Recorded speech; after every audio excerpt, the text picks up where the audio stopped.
کوئی جکڑنے والا نکلے گا۔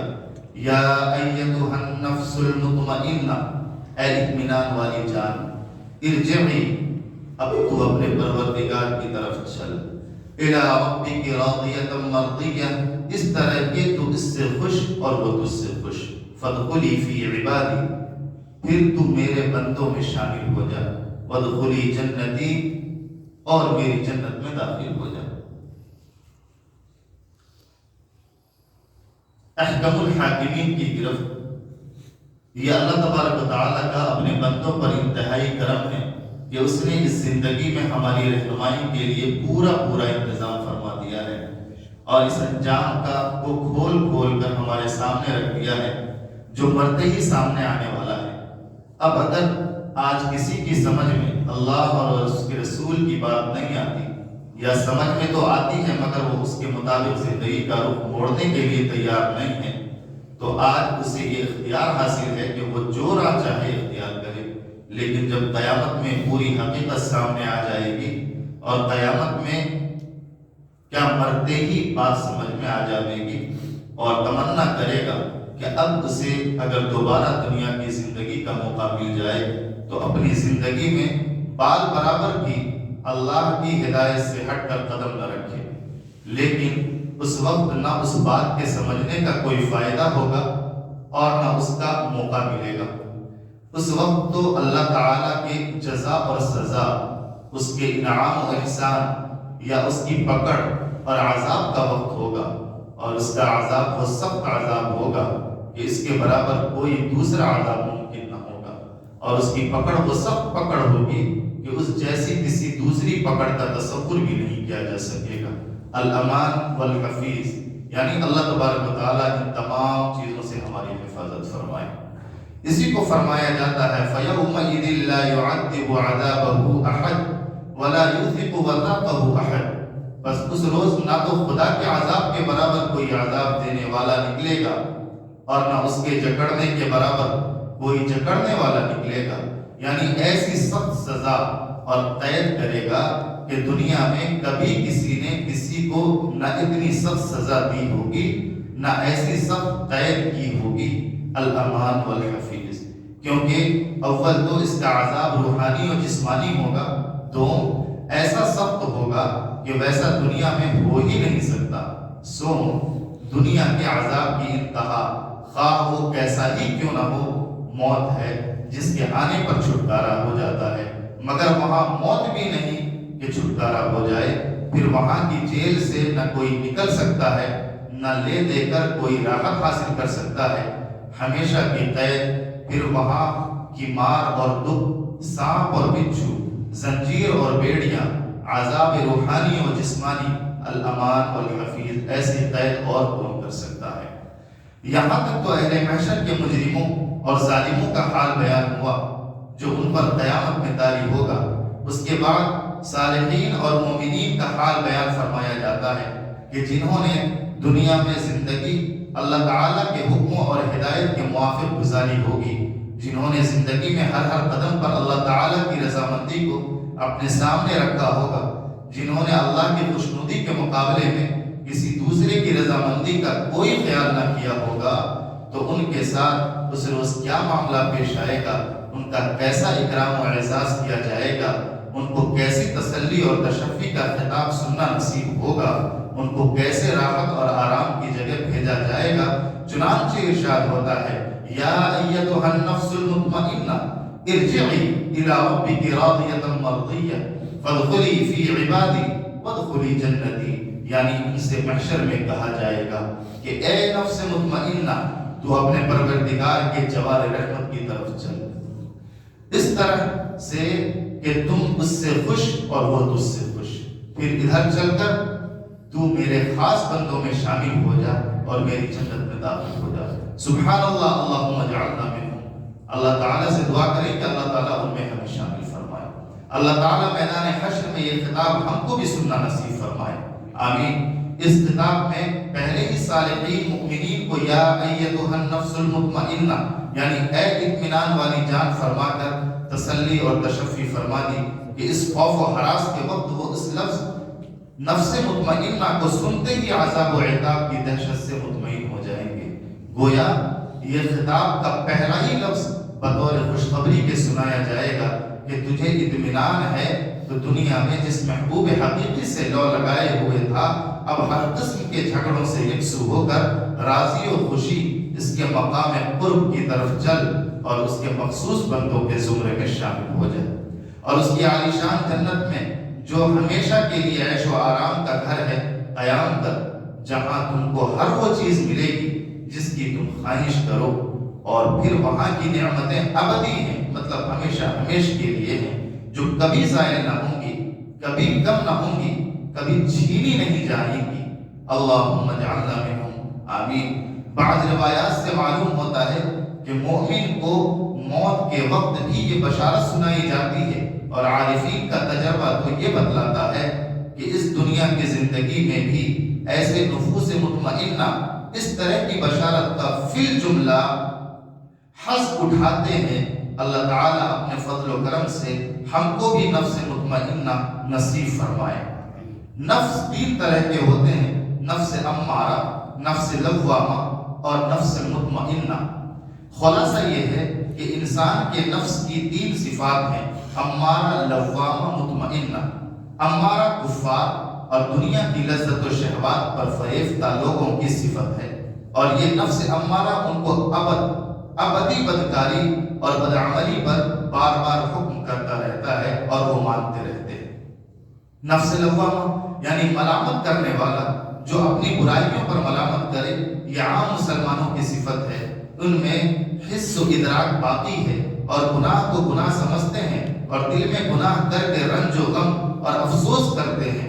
نفس مطمئنہ یعنی اطمینان والا نفس، یہ حضرات انبیاء علیہ السلام اور اولیاء کرام اور صالحین کرام کے نفس کی حالت ہے کہ ان کو عبادت و معرفت سے اطمینان اور سکون نصیب ہو جاتا ہے، اور کاموں میں لگ کر ان کا دل بے قرار رہتا ہے اور ہر اپنے مرکز اصلی ذکر الہی کی طرف آ رہتا ہے۔ اللہ تعالیٰ اپنے فضل و کرم سے ہمارے نفوس امارہ لوامہ کو بھی مطمئنہ بنا دے۔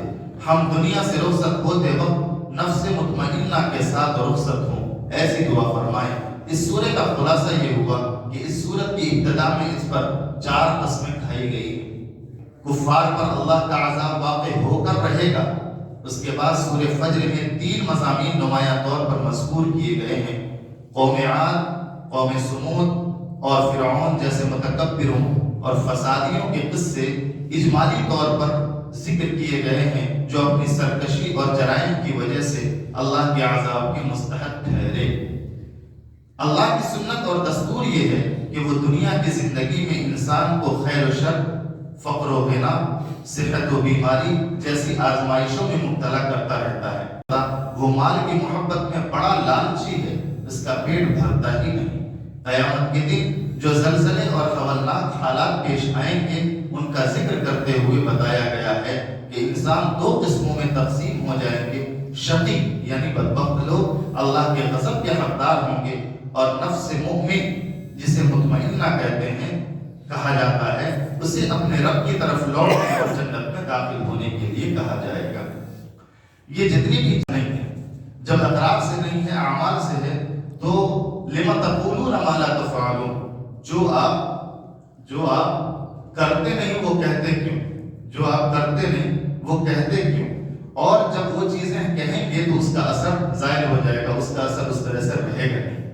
اس وجہ سے جب بھی کوئی بھی کام کی جائے، جب بھی دعوت کا کام کیا جائے، یا پھر کسی بھائی کو بلانے کا کام کیا جائے، یا پھر کسی بھی چیز کو بولنے سے پہلے سوچ لیا جائے کہ ہمیں کیا بولنا ہے، تاکہ اس کا کام جو ہے، اس کی بات کا اثر اعمال پہ اثر پڑتا ہے۔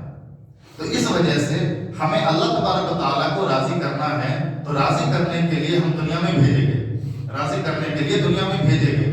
تو لیکن اب سب سے بڑا مسئلہ یہ ہے کہ اللہ کو ہم پہچانتے ہیں کہ اللہ ہے کون۔ اگر ہم اللہ کو پہچانتے تو مسجد بھری رہتی، رسول اللہ صلی اللہ علیہ وسلم کو پہچانتے تو مسجد بھری رہتی، اس لیے کہ اتباع سنت میں اللہ کی محبت شامل ہے۔ اتباع سنت ہوگی تو محبت خدا میں ہم بالکل دیوانہ وار گھومتے رہیں گے، چلتے رہیں گے، ان کو یاد کرتے رہیں گے، لیکن مسجد میں جب تک ہیں اس وقت بھی ہمیں دنیا دماغ میں رہتی ہے۔ ان تمام دنیاوی چیزوں کو دل اور دماغ سے ختم کرنے کے لیے اور خالص اللہ کی رضا کے لیے اور خالص اللہ کی دعوت کے لیے اور خالص اللہ کے ذکر و اذکار کے لیے، خالص اللہ کے لیے علم سیکھنے کے لیے اور معرفت الہی کو جاننے کے لیے، یہاں تک کہ فرمایا گیا کہ من عرف نفسہ فقد عرف اللہ، جو اپنے آپ کو پہچان لیا اس نے اللہ کو پہچان لیا۔ جو اپنے آپ کو پہچاننے کا مطلب کیا ہے کہ اللہ تعالیٰ نے ہمیں آنکھ دی ہے، ایسی نعمت دی ہے، ہم نے کبھی شکر ادا نہیں کیا، تو ہم یہ کہہ دیں کہ اللہ تعالیٰ میں آپ کا شکر گزار بندہ بننا چاہتا ہوں کیونکہ آپ نے آنکھیں عطا کی ہیں، جس سے آپ نے ہمیں اتنی بڑی نعمت سے نوازا ہے کہ اللہ تبارک و تعالیٰ ہم آپ کا کیسے شکر ادا کریں، ہم سے تو شکر بھی ادا نہیں کیا جا سکتا۔ تو اس طرح سے جب ہم کہتے رہیں گے، بولتے رہیں گے، تو اس شکر کی اہمیت اللہ تعالیٰ سب سے پہلے دل کے اندر بٹھائے گا۔ اسی طرح سے ہم جب اللہ کو پہچاننے کی کوشش کریں گے تو جب ہم بار بار بولیں گے اللہ اللہ اللہ اللہ اللہ، تو اللہ کی اہمیت ہمارے دل کے اندر بیٹھے گی۔ جب ہم بولیں گے رسول اللہ صلی اللہ علیہ وسلم، جتنا ہم بولیں گے اپنے آپ سے بھی بولیں گے اور دوسروں سے بھی بولیں گے، جب ہم بولتے رہیں گے تو سب سے پہلے اللہ تعالیٰ اس کی اہمیت ہمارے دل کے اندر بٹھائے گا۔ جس طرح سے حضرت مولانا انعام الحسن صاحب رحمۃ اللہ علیہ وہ جہاز پر سفر کر رہے تھے اور ایک ایتھیسٹ مل گیا، کون؟ دہریہ مل گیا، اور جب دہریہ مل گیا تو اس نے بولا کہ میں تو کسی کو نہیں مانتا، لیکن مولانا آپ ایک چیز بتائیے کہ اللہ کو بنا دیکھے آپ مانتے کیسے؟ ہمارے تو سمجھ میں آتا ہے غیر مسلم کیا کرتے ہیں، بتوں کو دیکھتے ہیں تو مان لیتے ہیں، لیکن آپ کیسے مانتے ہیں؟ حضرت انعام الحسن صاحب رحمۃ اللہ علیہ نے فرمایا کہ میں اس طرح سے مانتا ہوں کہ جس کے بارے میں کوئی نہ کوئی ثبوت پیش کیا جائے، بنا ثبوت کے یا پھر بنا دلیل کے کوئی بات ہوتی نہیں، مانی بھی نہیں جاتی۔ اگر آپ ڈاکٹر ہیں تو ہم نے آپ کو دیکھا نہیں ہے کہ آپ ڈاکٹر کی ڈگری لی ہے اور آپ جو ہے وہاں گئے ہیں، کالج میں پڑھ کر آئے ہیں، لیکن ہمیں اتنا ضرور پتا ہے کہ آپ نے دوا دی مریض کو اور وہ ٹھیک ہو گیا، اس بات کی دلیل ہے کہ آپ ڈاکٹر ہیں، اس بات کی دلیل ہے کہ آپ ڈاکٹر ہیں۔ اسی طرح سے بہت ساری مثالیں دے سکتے ہیں، وہ یہ کہ ہوا چل رہی ہے لیکن دکھ نہیں رہی ہے، احساس ہو رہی ہے، تو ہم مانتے ہیں نا، دلیل سے مانتے ہیں نا، سمجھ کر مانتے ہیں نا کہ ہوا ہے، ہوا چل رہی ہے۔ ایک جنگل میں چلے جائیں، ایک جنگل میں آپ نے دیکھا کہ بہت خوبصورت محل بنا ہوا ہے، کیا ہے؟ بہت خوبصورت محل بنا ہوا ہے، دماغ میں کیسے کیا آئے گا؟ اپنے آپ بن گیا، وہ اپنے آپ بن گیا نہیں، آپ کے دماغ میں فوراً آئے گا کہ اس کا بھی بنانے والا کوئی نہ ہو، کوئی ہوگا، لیکن یہ ہے کہ ہم نے اس کو دیکھا نہیں ہے بناتے ہوئے۔ ہو سکتا ہے وہ ٹھیکنا ہوگا، پتلا ہے، دبلا ہے، موٹا ہے، بڑا ہے، پیسے والا ہے، غریب ہے، اناڑی ہے، کچھ بھی ہے، لیکن کسی نے اس کو بنایا ہے، ایسے محل تیار نہیں ہوا ہے۔ اسی طرح سے یہ تو بہت مطلب جو بھی بندہ جائے گا وہ سمجھ لے گا کہ یہ محل بنا ہوا جنگل میں کوئی آیا ہوگا، بادشاہ بنایا ہوگا۔ ایک اور بالکل جہالت والی مثال دیتا ہوں، وہ کیا ہے؟ حضرت انعام الحسن صاحب رحمۃ اللہ علیہ نے فرمایا کہ ایک بالکل دیہاتی آدمی جو بالکل جاہل ہے، پڑھا لکھا نہیں ہے، اور اس صحرا سے گزر رہا ہے اور وہاں پر اس نے دیکھا بڑے بڑے پیروں کے نشان ہیں، اور جانے کے بعد وہ کہہ رہا ہے یہاں سے اونٹ گزرا ہے۔ کیا کہہ رہا ہے؟ یہاں سے اونٹ گزرا ہے۔ اس کا پیٹ دیکھ کر کہہ رہا ہے یہاں سے اونٹ گزرا ہے، جبکہ اس نے جاتے ہوئے دیکھا ہے، جبکہ اس نے اس اونٹ کو بھی نہیں دیکھا نہیں، اس کے باوجود کہہ رہا ہے اس کے نشان سے، اس کی نشانی سے معلوم کر لیا کہ یہاں سے اونٹ گزرا ہے۔ آپ اونٹ کے پیٹ سے اور ان کے قدموں کے نشان سے یہ پہچان سکتے ہیں کہ یہاں سے اونٹ گزرا ہے۔ جنگل میں، بیابان جنگل میں ایک محل بنا ہوا ہے، اس کو دیکھ کر اس کی نشانی سمجھ سکتے ہیں کہ اس کا کوئی نہ کوئی بنانے والا ہے۔ ہوا چلتی ہے، محسوس ہوتی ہے، آپ دیکھتے نہیں ہیں، اس کے باوجود آپ یہ کہتے ہیں کہ ہم نشانی سے بتاتے ہیں کہ ہوا چل رہی ہے۔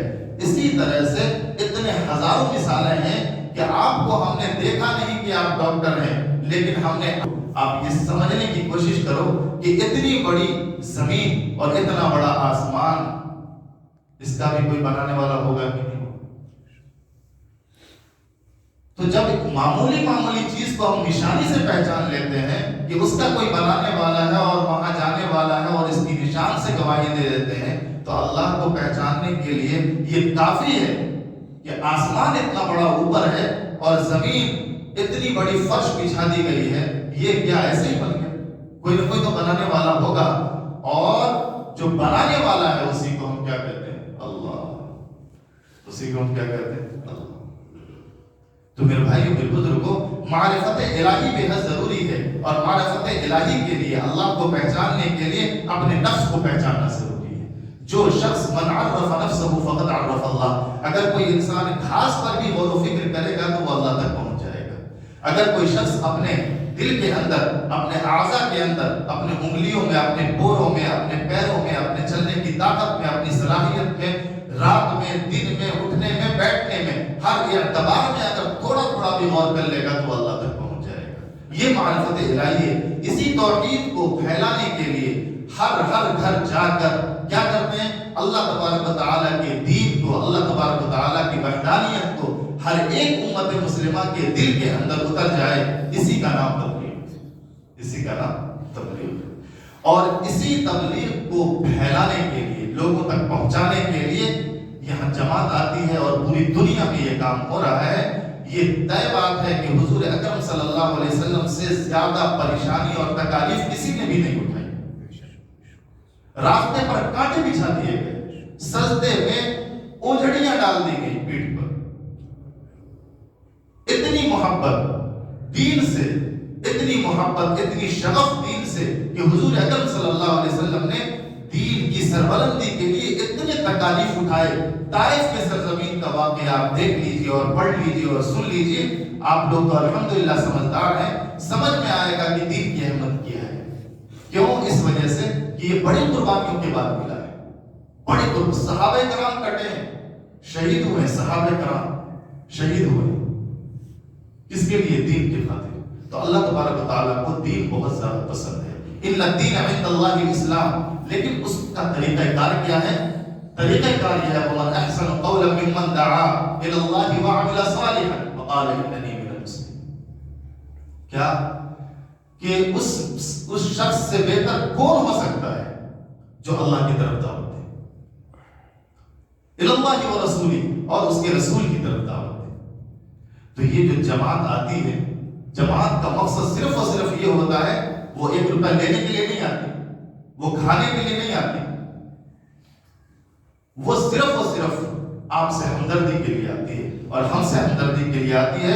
اور یہ طے بات ہے کہ جس طرح سے حضور اکرم صلی اللہ علیہ وسلم کو تکلیف پہنچائی گئی اس راہ میں، ہم لوگ تو اس کا ذرے کا ذرہ بھی کبھی بھی تکلیف پہنچی نہیں، ہمیں ایک کانٹا تک نہیں چھوڑا۔ ہمیں اس دین کی اہمیت کا پتہ کیسے چلے گا؟ واقعات تو ایسے ہیں کہ دل کو دہلا دینے والے ہیں۔ اپنی مسجد میں جماعت آئی ہوئی ہے، اس کا ساتھ دینا، یہ نائب رسول ہے، ان کا ساتھ دینا ہمارا فرض عین ہے۔ یہ طے بات ہے کہ حضور اکرم صلی اللہ علیہ وسلم حق پرست تھے۔ تبت یدا ابی لہب وتب ما اغنى عنه ماله وما كسب سيصلى نارا ذات لهب وامرأته حمالة الحطب في جيدها حبل من مسد۔ اس کا پس منظر پڑھیں گے تو حضور اکرم صلی اللہ علیہ وسلم کو جب بتا دیا گیا کہ اب چھپ کر نہیں، اب کھل کر دعوت عام کرو، تو اس وقت میں پہاڑی پر کھڑے ہو کر جب اعلان کرنے والا ہے تو کیا اس بات کا یقین کرو گے؟ تمام نے بیک زبان کہا کہ ہاں بالکل۔ تو اللہ تبارک و تعالیٰ کے رسول صلی اللہ علیہ وسلم نے اسی وقت فرما دیا کہ ہم تمہیں آنے والے بہت بڑے عذاب سے ڈرانے والے ہیں، کہ اللہ ایک ہے، اس ایک کی پرستش کرو، اور میں اللہ کا رسول ہوں، میری اتباع میں اپنی زندگی کو گزارو۔ جیسے ہی ایسا کہا، ویسے ہی ابو لہب نے کیا کہا؟ ابو لہب نے کہا کہ بربادی ہو یا محمد، اسی کے لیے ہمیں جمع کیا ہے۔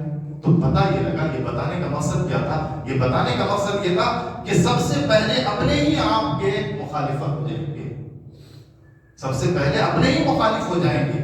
چھوٹے سے چھوٹا سا معاملہ لے کر بڑے سے بڑے گلوبلائزڈ، مطلب پوری دنیا کے معاملات کو دیکھ لو، لے جا کر تو گھر سے لوگ مخالف ہوں گے، ماں باپ بھائی بہن، ہو سکتا ہے سب سے الگ ہو جانا پڑے۔ اور حضور اکرم صلی اللہ علیہ وسلم نے اپنے تمام تر چیزوں کو الگ کر دیا اور اللہ کے ساتھ بولیے اور جو اللہ کا ہو جاتا ہے اللہ اس کا ہو جاتا ہے. کیوں؟ اس لیے کہ کہا جاتا ہے من کان للہ کان اللہ لہ، جو اللہ کا ہو گیا اللہ اس کا ہو گیا.